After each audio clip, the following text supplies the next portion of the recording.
Olá, está começando agora o programa Questão de Ordem, um espaço para você conhecer melhor os projetos e demais trabalhos realizados pelos vereadores de São José do Rio Preto. Por conta das restrições impostas pela pandemia de Covid-19, a entrevista hoje está sendo feita de forma remota. A nossa convidada é a vereadora Karina Caroline, do Republicanos. Vereadora, muito obrigada por sua presença. Olá!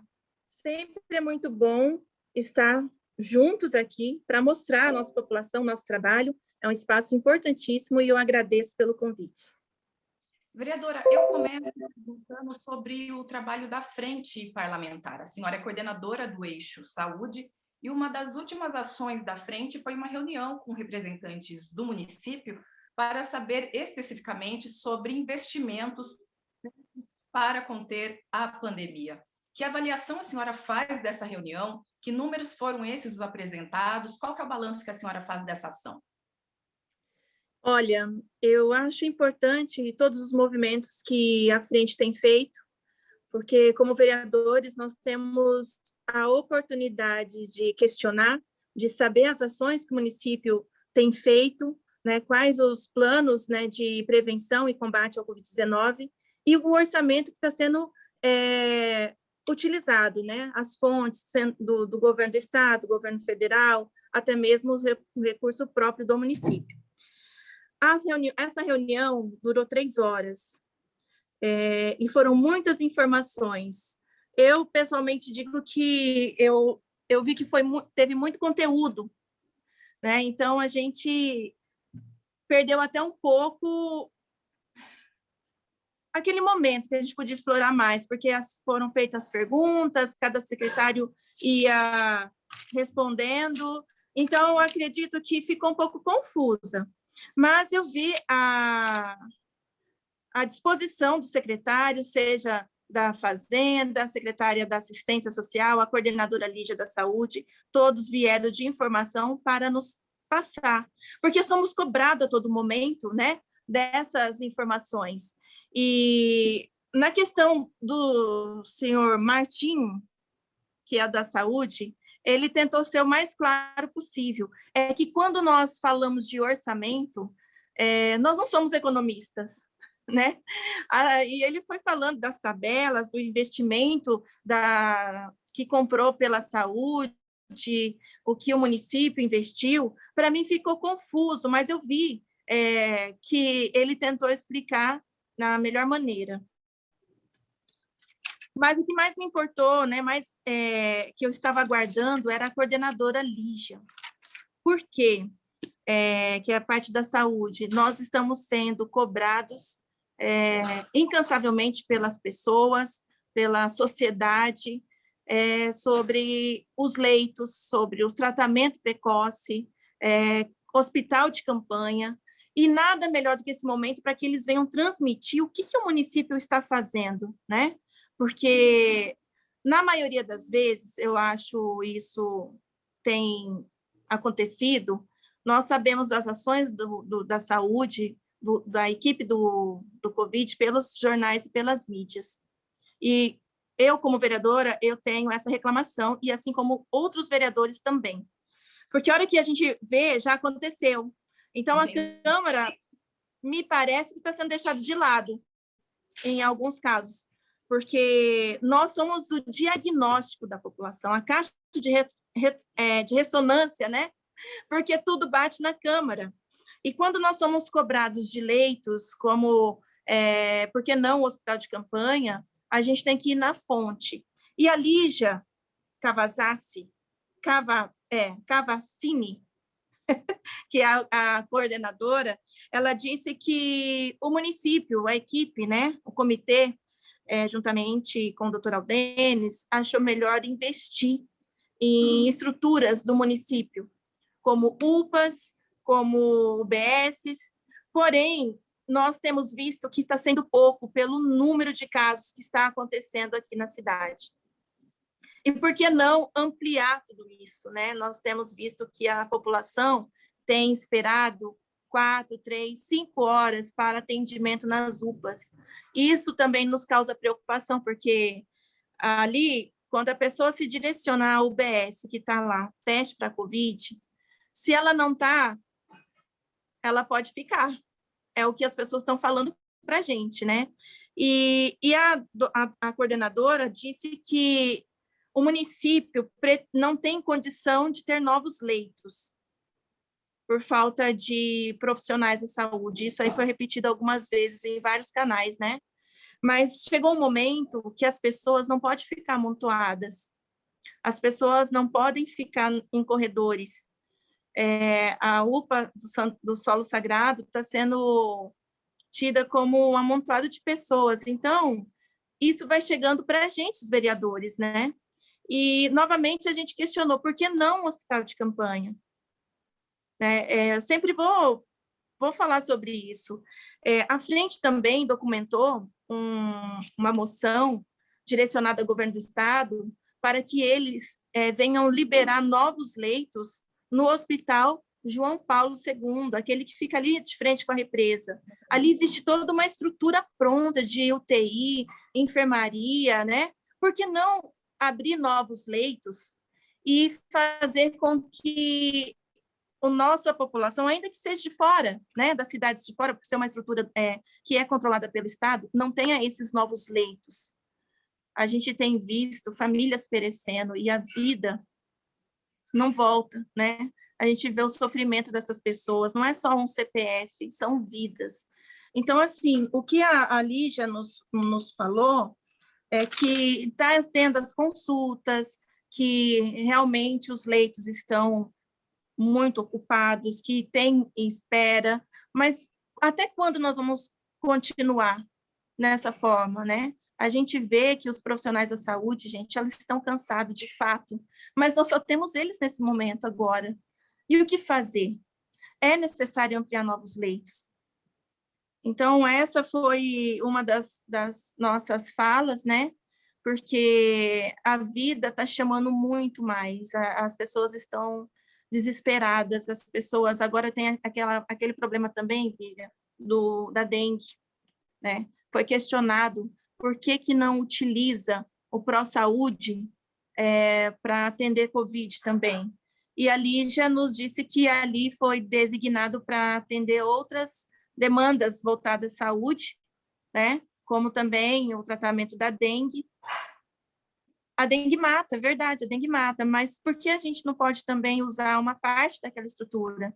Então, assim, como vereadores, como vereadora, a gente sempre questiona de maneira que a população possa ser atendida da melhor maneira e que tenha rapidez, porque, infelizmente, esse vírus, ele é mutante, né? A pessoa parece que tem poucos sintomas, de repente, a saturação da pessoa já muda de uma hora para outra. Então, ele é muito letal. E a nossa preocupação é essa. A frente, ela provoca esse tipo de discussão. As comissões, né, da Câmara também, porque nós tivemos uma reunião com vários vereadores, né, que compõem a comissão também da Finança, comissão da Saúde, comissão Saúde, Finanças e Assistência Social. Então, foram tantos assuntos que eu estou falando tudo de uma vez, porque foi assim que aconteceu a nossa reunião. E eu acho que precisa ter outras reuniões, porque a todo momento vem dúvidas, vem questionamentos, vem pedidos, e o nosso papel é esse, ter informação e transferir para a nossa população. Vereadora, inclusive, vocês estão pensando em agendar novas reuniões e parece que uma delas seria com o secretário de Saúde, o doutor Aldanis Borim. Como é que está esse entendimento, né? Vai ocorrer isso mesmo? E aí, nesse caso, quais seriam os principais pontos a ser abordado nessa reunião? Justamente essa questão da necessidade de novos leitos, né? A nossa preocupação está isso, porque os números de contágio estão alto e o número de mortes também. Então, se está tendo muito contágio, as pessoas precisam de tratamento, as pessoas precisam ser diagnosticadas. E uma coisa que eu acho importante é ter a testagem em massa após esse lockdown. Nós ficamos, está indo aí para uma semana inteira já de lockdown, está tendo algumas mudanças nas restrições, porque a lei é assim, eu falo que a lei é seca, né? Ela não tem sentimento, porque na prática nós vimos o sofrimento da população, não descartando essa questão da economia ser mais importante que a saúde, não, os dois estão um ao lado do outro, né? E a cidade ficou travada por uma questão de impedir que as pessoas se movimentassem e o contágio, assim, fosse, né, cada vez mais alto. Só que tem algumas partes do comércio que a gente viu que deu muito problema, né? Que nem o mercado.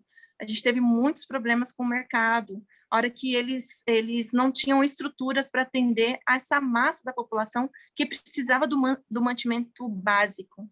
Houve também, por parte de alguns comércios, mercados, né, cobrança de taxas, isso muito complicado, né? O Procon acionou alguns comerciantes, né, dos mercados, porque no momento de crise desse, não podemos explorar mais o povo do que está acontecendo. Todo serviço é essencial, né? Mas tinha gente que ligava aqui e falava assim, vereadora, eu só tinha dinheiro para comprar leite.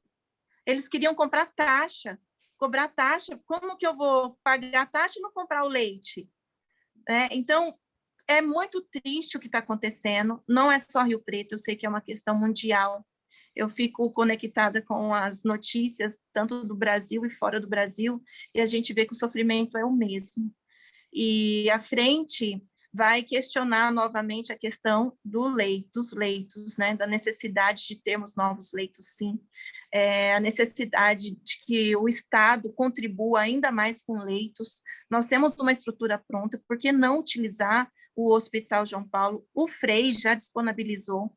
Então, assim como o governo do Estado, ele tem apontado coisas que tem que fazer no município, os prefeitos ficam muitas vezes ali, né, refém desse plano, então ele tem que olhar para os municípios também e dar estrutura.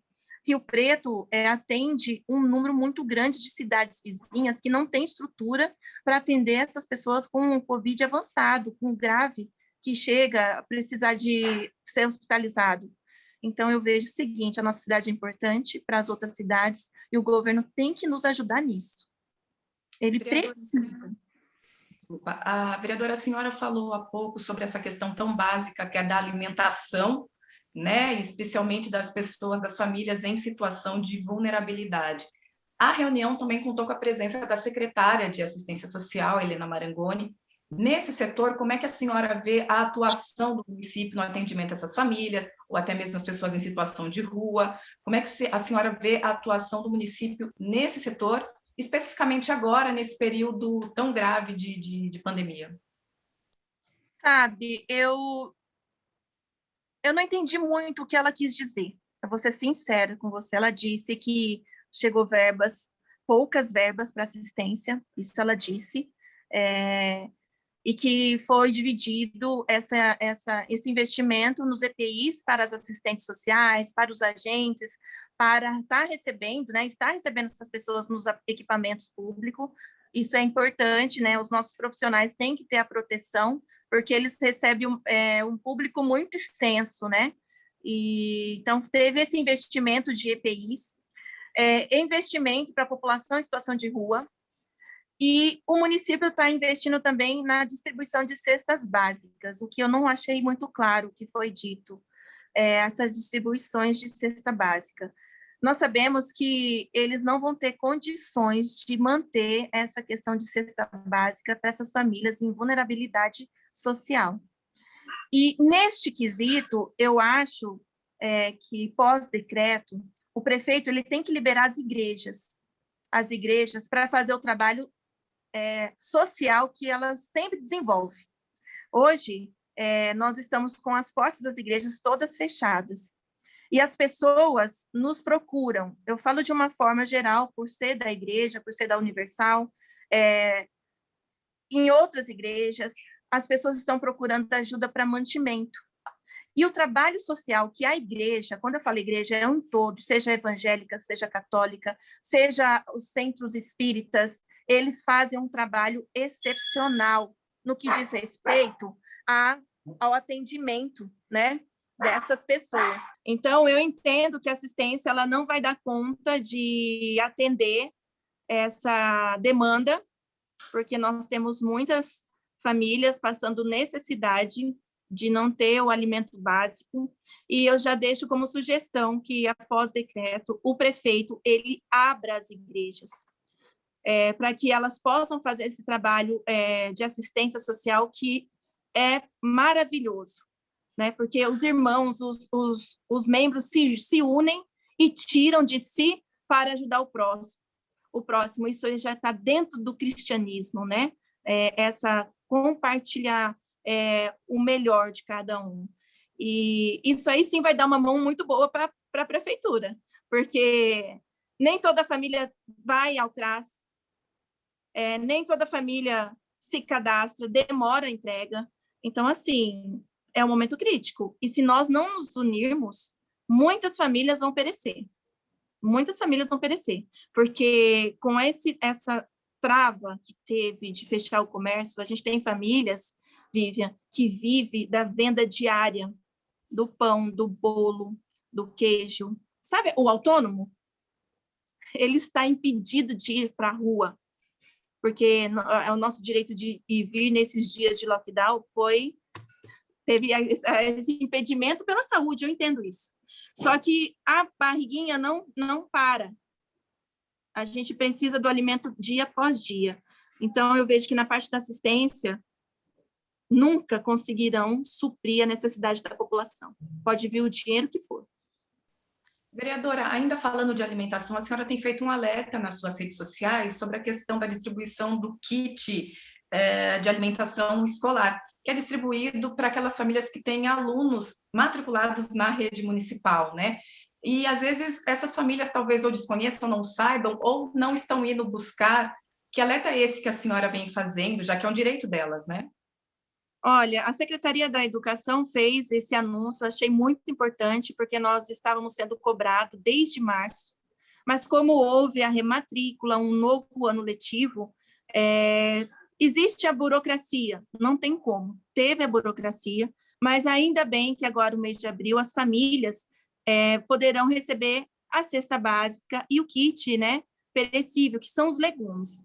Eu já estive em algumas escolas, quando estavam sendo distribuídos, e a população vai buscar sim, né? Eu estive na região norte, na Escola Carmelita, onde tem esse trabalho, e eu vi as famílias iam de bicicleta, iam a pé, levavam no ombro, porque a necessidade é muito grande, Vivi. As famílias estão precisando de muita ajuda, muitas pessoas desempregadas, muitas pessoas perderam entes queridos, às vezes a mãe, que era o arrímel, às vezes o vô, o pai. Então, infelizmente, essa praga tem deixado muitos sinais na nossa sociedade. E quando diz respeito ao trabalho, é muito complicado, porque é o que traz o pão nosso de cada dia, né, para dentro de casa. Então, eu tenho falado com as pessoas, tenho respondido mensagens no WhatsApp do gabinete, através do Facebook, que são as nossas redes sociais, por não estar tendo o atendimento presencial, ajudando pessoas a entender para cadastrar a ficha, porque nem todo mundo tem acesso à internet. Lá, aqui no Fundão, às vezes o único telefone não tem internet suficiente, então tem que fazer o agendamento na escola, onde a criança é matriculada. Ainda que estamos em lockdown, a Secretaria da Educação preparou os profissionais que ficam na escola para estar fazendo o cadastramento dessas crianças, porque houve mudança. Tem criança que mudou de escola, mudou de cidade, e aquele cadastro antigo não está valendo, tem que fazer o recadastramento, né? Muitas pessoas falaram, mas meu filho está na mesma escola. Eu falei, mãezinha, mas mesmo assim a senhora tem que ir, né? Com carinho, porque as pessoas estão meio estressadas, né? Assim, olha, mas as tia tá lá, né? As educadoras estão lá, as secretárias, não demora, realmente é um cadastro simples, né, para o controle da escola, e também saber quantas famílias vão receber o kit. E já está chegando, graças a Deus, abriu estão as portas aí, 7, 8, 9, essas famílias vão estar podendo retirar esse kit, alimentação tão importante e necessária. Vereadora, uma outra área que a senhora é atuante é na questão do combate à violência contra a mulher. E os números têm mostrado aí, desde o ano passado, que a questão da violência doméstica cresceu durante a pandemia, porque a gente foi colocado numa situação de isolamento social, as pessoas estão passando mais tempo juntas dentro de casa, e isso, para quem sofre no lar, onde a violência impera, é uma situação ainda mais preocupante, né? A senhora também trabalhou junto à questão da criação da patrulha Maria da Penha, da Guarda. Como é que está essa questão? A senhora tem acompanhado esses números? Aqui em Rio Preto, a atuação da patrulha tem minimizado casos graves? Como é que a senhora avalia essa questão? Eu acho sempre importante nós estarmos falando de prevenção. E neste período, né, de isolamento social, os casais têm que ficar mais tempo juntos, tem a diferença, as necessidades. Infelizmente, a mulher sempre é o ponto mais fraco do relacionamento. E as agressões acontecem. Então, a gente viu durante esse 1 ano de pandemia, muitas campanhas pela TV, pelo rádio, grupos, né, que usam as redes sociais, sempre incentivando a mulher, ainda que em isolamento, procurar ajuda nas políticas públicas que existem em seus municípios, e até mesmo 180. A gente viu uma campanha até importante, né, do X na mão, né, para aquelas mulheres que tinham condição de ir nas redes de farmácia e pedir ajuda aos atendentes da farmácia. Houve casos, pessoas que tiveram a oportunidade de sair dessa situação de violência e também tirar os seus filhos. Enfim, se nós não incentivarmos a questão de que essa mulher vença o medo, que essa mulher busque ajuda, que ela faça quanto mais antes, porque as palavras ferem, o tapa ferem, o que isso tudo a gente pode conter, a gente só não consegue conter após morte, né? O feminicídio. Então, eu sempre trabalho e sempre vou trabalhar a prevenção, sempre vou trabalhar na criação de políticas públicas que Rio Preto possa atender cada vez melhor as nossas mulheres, que Rio Preto sirva, sim, de inspiração para outros municípios. Eu tenho grande orgulho da Patrulha Maria da Penha, que é uma política pública que está sendo importantíssima nesse momento de pandemia, pelo acompanhamento àquelas mulheres que já venceram o medo, que já denunciaram, foram na delegacia da mulher, foram fazer, né, busca da sua medida protetiva, e a patrulha, eu sempre esclareço isso, quando uma mulher sofre violência, ela, aqui em Rio Preto, ela já está ligando para 153. A patrulha, ela vai atender, vai direcionar essa mulher, mas o acompanhamento, o monitoramento são para aquelas mulheres que já passaram por outros ciclos, que elas foram na delegacia da mulher, que elas pegaram a sua medida protetiva e que hoje está tendo esse serviço tão importante, que é o monitoramento e acompanhamento. A gente viu... Respeitada, né, vereadora? O importante é isso. Os agressores têm visto que o serviço ele está sendo realizado com excelência. Eu deixo aqui o meu carinho, parabenizo a equipe que tem se esforçado, que tem visto demanda também na questão do idoso, que eles recebem questão da criança, porque quando o serviço ele é bem feito, a procura aumenta. Né? Então, eu vejo que a Patrulha Maria da Penha, aqui de São José do Rio Preto, vai ter que ter uma ampliação também nos componentes, nas viaturas, na estruturação, porque tem dado resultado, porque a mulher liga e ela é atendida. Os agressores que insistem em retornar aos lares, cuja mulher tem a medida protetiva, eles estão sendo apreendidos. Isso aí é o objetivo da patrulha. Pôr um fim na violência, nessa insistência de fazer com que a mulher fique refém de ameaça, fica refém dos medos, porque eles mandam mensagem, eles são abusados, eles não têm medo, não, eles vão para cima. E essas mulheres começam a quê? A usar a política pública que existe. E tem que ser conhecida, tem que ser divulgada. Aí eu estive recentemente em visita na patrulha, que fez 1 ano agora em março, né, do funcionamento da patrulha, do trabalho positivo que elas têm feito aqui em Rio Preto, e eu disse que eles podem contar comigo para ampliação desse serviço, né? Eu sei que neste momento de pandemia... Exatamente. Esse momento de pandemia, Vivian, muitas mulheres conheceram o serviço pela divulgação uma da outra, né?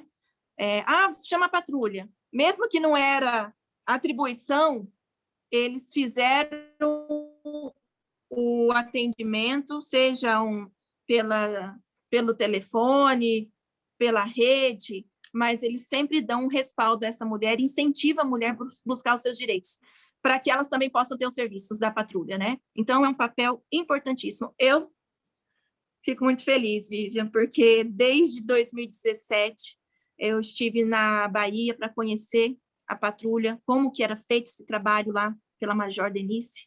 E quando eu vi sendo efetivado no meu trabalho aqui na minha cidade, eu fico feliz pelo trabalho que eu desenvolvo, porque esse é o trabalho do vereador, fazer com que a população receba de volta, né, a confiança que depositou na urna. Então, sou muito feliz por isso. Vereadora, a gente está assim caminhando para o final da nossa entrevista. Eu queria que a senhora, se tivesse, deixasse um recado final para a população e também já deixar os seus contatos agora, como a gente está numa situação de um pouco mais de restrições, né, por conta da pandemia, a população pode acessar a senhora e a sua equipe por quais canais, por quais redes? Bom, quero dizer que a Câmara, que os vereadores não estão omissos a esse momento, que eu, como vereadora, faço os meus questionamentos, quero fazer de uma maneira que as pessoas elas possam ser atendidas, que elas possam ser bem informadas. Então, a Câmara não está omissa a essa questão, como muitas pessoas publicam nas redes sociais. Nós estamos em lockdown, nós estamos vivendo um decreto, sim, de muitas restrições, mas que no final de tudo, a gente vai ter o bom resultado disso. Espero em Deus, o sacrifício vale a pena, né? Porque foram muitas empresas prejudicadas, muitos trabalhadores, mas que nós venhamos ter um resultado positivo, de maneira que nós venhamos sair deste momento tão grave que a cidade se encontra, que nós não venhamos perder tantas vidas, tantas famílias venham chorar. Eu peço a Deus neste momento, né? A todo momento a gente fala que Deus venha iluminar os profissionais de saúde, que Deus venha iluminar os cientistas, para que as vacinas cheguem, para que teste aconteça, né? E que a gente venha sair deste momento de crise. O trabalho do vereador consiste, sim, em ouvir a população, em dar respostas, em esclarecimentos e fazer da melhor maneira. Nós não estamos omissos. Por que eu estou falando isso, Vivian? Porque, às vezes, nós somos atacados nas redes sociais, como se nós tivéssemos omisso a tudo isso. E, na verdade, não. Nós somos pessoas que também temos limitações, que também temos que ter cuidado para que a nossa família também seja cuidada. A gente tem que dar exemplo também à sociedade, mas corresponder com um bom trabalho. E eu tenho visto isso diante de vários amigos vereadores. Todos nós estamos sofrendo. E aquilo que a gente não consegue, a gente também sabe que nós, como vereadores, temos a nossa limitação. A gente não consegue derrubar decreto, a gente também tem que cumprir o decreto. Só que quando a gente vê que está muito forte, a gente também faz os nossos questionamentos, né? E a gente viu que o prefeito não recuou, avaliou que os mercados tinham que voltar a atender presencialmente. Foi também uma luta dos vereadores, que também questionamos, né, sobre essa dificuldade que a população estava tendo. Então, são sinais da nossa atuação também, que nós estamos ouvindo as pessoas e falando para o executivo, não está dando certo, precisa mudar. Esse é o nosso papel. E o meu canal são as redes sociais, Karina Caroline, tanto no Instagram como no Facebook, e também no WhatsApp do gabinete, que eu vou deixar para vocês colocarem aí, para que as pessoas tenham esse canal direto, para que a gente possa ajudá-los. E dizer que isso vai passar. Vamos usar máscaras, vamos usar álcool em gel, lavar as mãos, manter o distanciamento, porque o ficar em casa é um compromisso de cada um de nós. Nós também temos esse compromisso de ajudar uns aos outros. Não tem necessidade de ir para a rua? Fique em casa. Voltar a trabalhar? Vamos trabalhar seguros, certo? de maneira que a gente venha passar o mais rápido possível dessa fase, com menos mortes possível. Tá bom, gente? Vereadora, muito obrigada por sua participação. Esse foi, então, o Questão de Ordem com a vereadora Carina Caroline. Se você quiser rever esse programa, basta procurá-lo no nosso canal no YouTube. Estamos lá com TV Câmara Rio Preto. Todas as informações do Legislativo você acompanha também por nossas redes sociais. Estamos no Facebook e no Instagram. Muito obrigada por sua audiência, obrigado pela companhia e até o próximo programa.